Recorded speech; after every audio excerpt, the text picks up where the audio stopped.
What's going on, everyone? Hey, this is Seon and welcome back to my channel.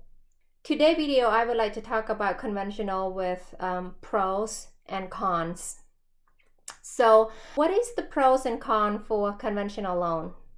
Before we are diving into this video, I would like to ask you a favor. If you are new to me or my channel, this is all about real estate, helping buyers, helping sellers to navigate their real estate transaction.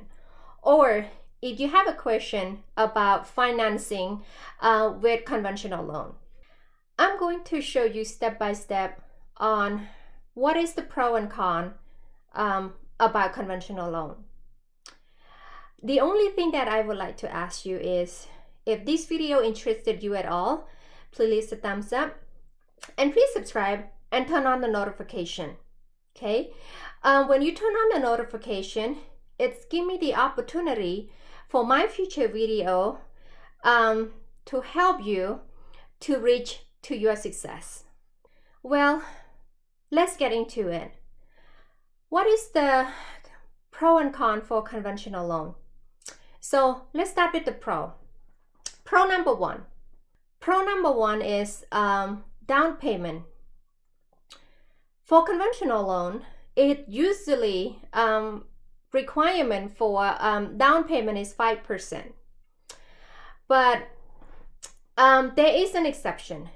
If you are the first-time home buyer, they can lower down to 3%.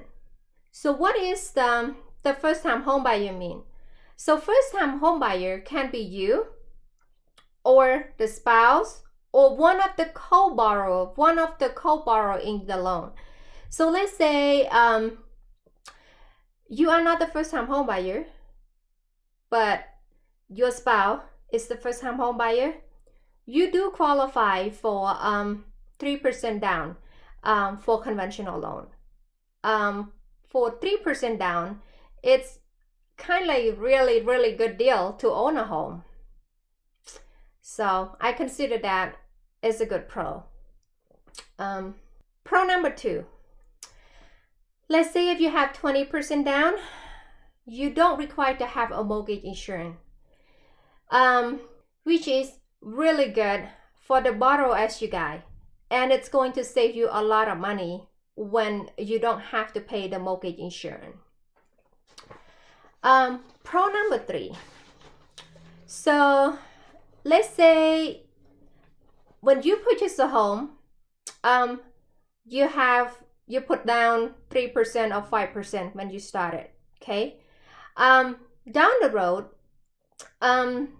your property is increasing value, or you put money to the principal, and you increasing a good amount of the principal, right?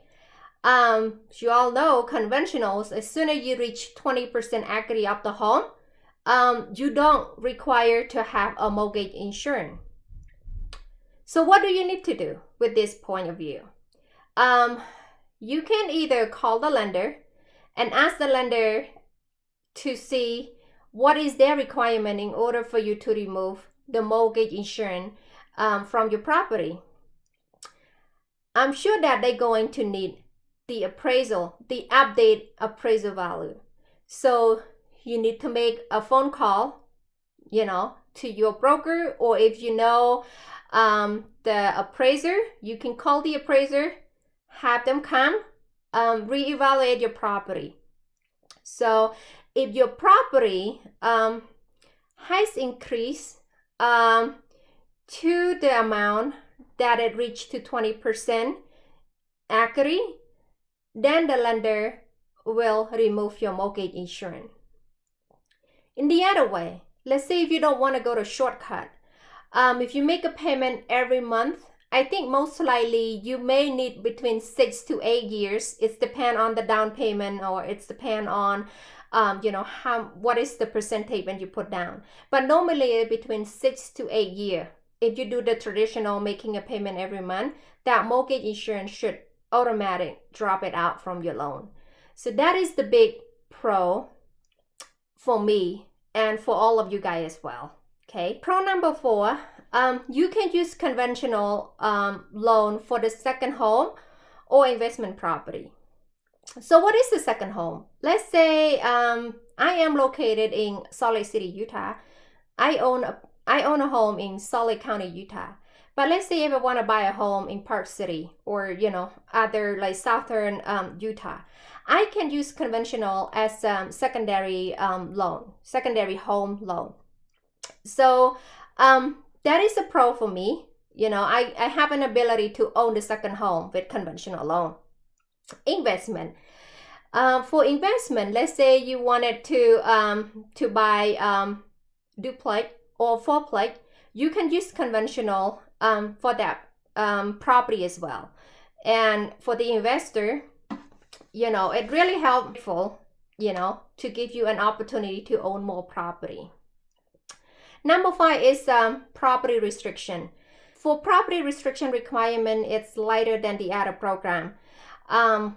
You can buy the property under foreclosure. You can buy the property under distress.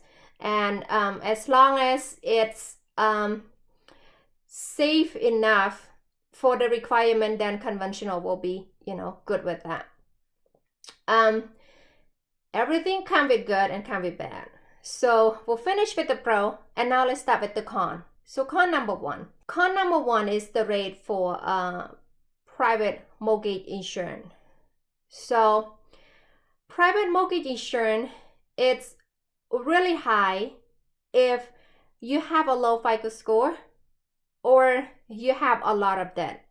So conventional loan is very sensitive for the FICO score and the debt. If you have a really low FICO score, conventional will hit hard on the private mortgage insurance. That is a big con for me. Con number 2 is the DTI. DTI means debt up ratio. Debt up ratio is very strict compared with the program loan. So it's kind of really hard for people that has a higher debt to qualify for conventional loan. Con number 3, conventional is strictly on employment and income. They want it to be consistently for 2 years. So, and they wanted to check on what is the gap in the between, what is the increase of the pay. So they very, very strict on those income as well. And then the last con is the bank statement. So when you apply for conventional, they strictly look into 2-month bank statement. They wanted to find out everything with the deposit, any high deposit or any fraud activity in the loan. So that's kind of like a big con for me, because the FHA program, they allow for a gift fund. For conventional, no, they really, really strict. So conventional is really strict on income, history of employment, and bank statement. They very, very strict on it. So that's all the con I have. Overall, for my past 15-year experience as a real estate investor, conventional is really grateful.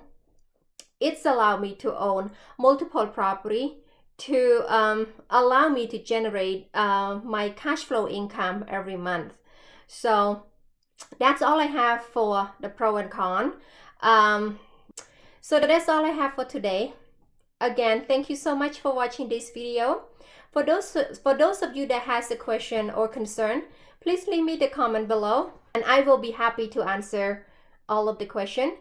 And again, if you are looking for property in Salt Lake City, Utah, I'll be happy to help you.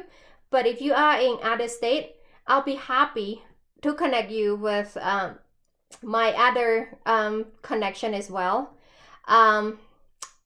Thank you so much for watching the video, and you have a good day. Thanks. Bye-bye.